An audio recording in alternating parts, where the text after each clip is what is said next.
Apa cuci muka ni? Puasa ni bang, panas. Tengok ni, air ludah aja nggak ada lagi.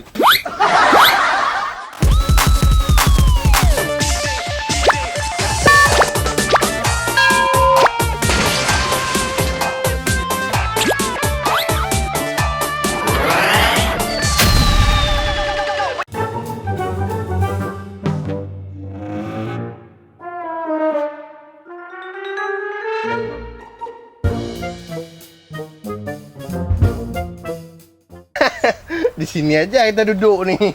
Di sini kita santap nih.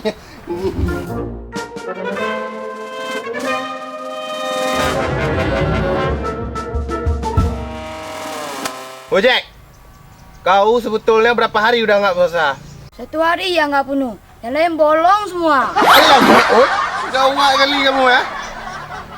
Apa juga kamu bilang kuat kali dah lapar? Dah tahu.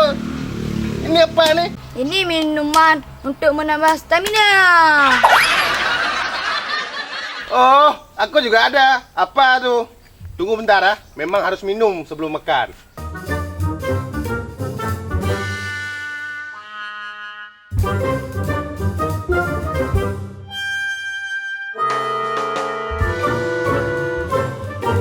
Tengok nih.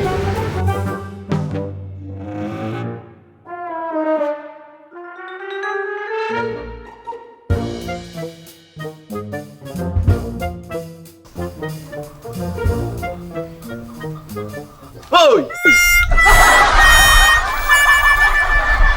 Ngapain kalian itu? Kalian tidak puasa?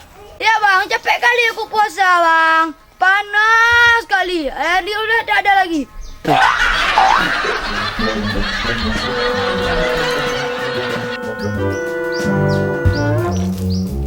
Aku dari kemarin nggak ada lagi ludah nih. Ada tengok. Apa cuci muka ni? Puasa nih bang, panas. Tengok nih, air ludah aja nggak ada lagi. Kalian ini memang muka-muka tidak puasa ini. Yang menghancurkan generasi muda. Inilah orang-orang seperti kalian ini. Seperti ini. Kalian ini membuat malu pemuda daerah sini. Nah, ini apa ini? Apa ini? Ha? Apa ini? Mi, Siapa punya? Kamu punya kan? Hah? Bukan. Ngaku. itu punya dia. Kau tunggu di sini ya. Aku ambil parang kalian. Kejar kamu. Mana tadi kau, weh? Ini kucing, masa nggak ada puasa? Kan kurang ajar. Masa ini kan rugi nih, tidak puasa tapi makan mie. Harusnya makan nasi. Apa tuh? Tai kucing semua.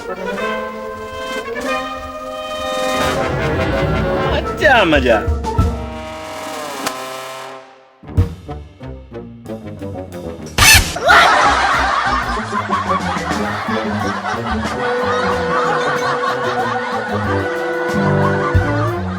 Enak enggak?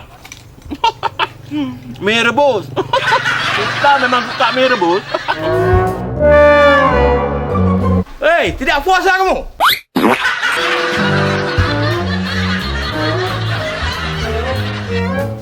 Pak Kades? Nggak malu, udah tua nggak puasa. Halangan aku, Pak Kades. Halangan di kucing kamu. Awak.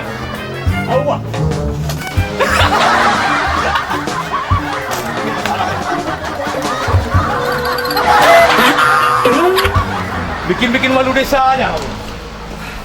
Sebetulnya Ramadan itu setahun sekali. Kok nggak mau puasa?